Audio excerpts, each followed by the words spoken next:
had racism in their heart. So how dare you think for a second that you and I don't have racism in our hearts, huh? We do. It's hidden in our hearts, and Allah is exposing it for one sole purpose.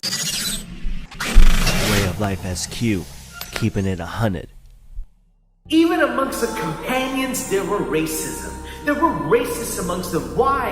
Because racism is a trace of Jahiliyyah. Take a look at this real incident that happened at the time of the Messenger sallallahu alaihi wasallam. There was an Arab man named Abu Dharr radiallahu anh, a companion of the Messenger sallallahu alaihi wasallam, and he wasn't just some Arab, he was the Arab. His lineage was so strong that he made Arabs look like non-Arabs. Like, he was that strong of an Arab.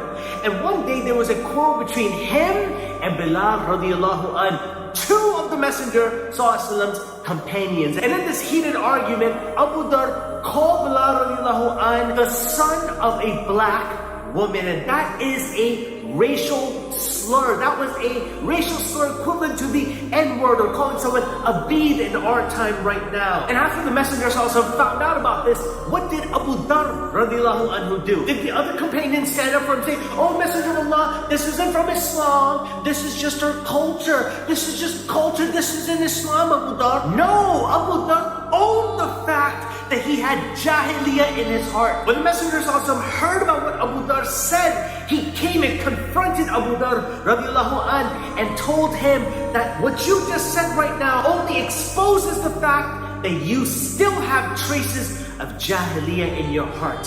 And Abu Dharr didn't shy away from it. He didn't say that, "Oh, the shaitan made me do it," or, "this is all for my culture." Abu Dharr owned and acknowledged his own biases. He owned his own racial slur. And he went up to Bilal radiallahu anh, begged and groveled at his feet, telling Bilal radiallahu anh to step on my face in front of everyone, to put me in my place. He didn't hide from his racism. He acknowledged his racism. He acknowledged his privilege. He owned his own privilege, and he acknowledged his privilege. He acknowledged the bias that he still had towards Bilal radiallahu anh because he was a black man. So if I'm challenging you to acknowledge your own racism in your heart, it's not like, "Oh brother, you're saying this about Muslims, Islam is perfect, but Muslim culture isn't." It's not that. It's showing you that the companions who are better than you and me had racism in their heart. So how dare you think for a second that you and I don't have racism in our hearts, huh? We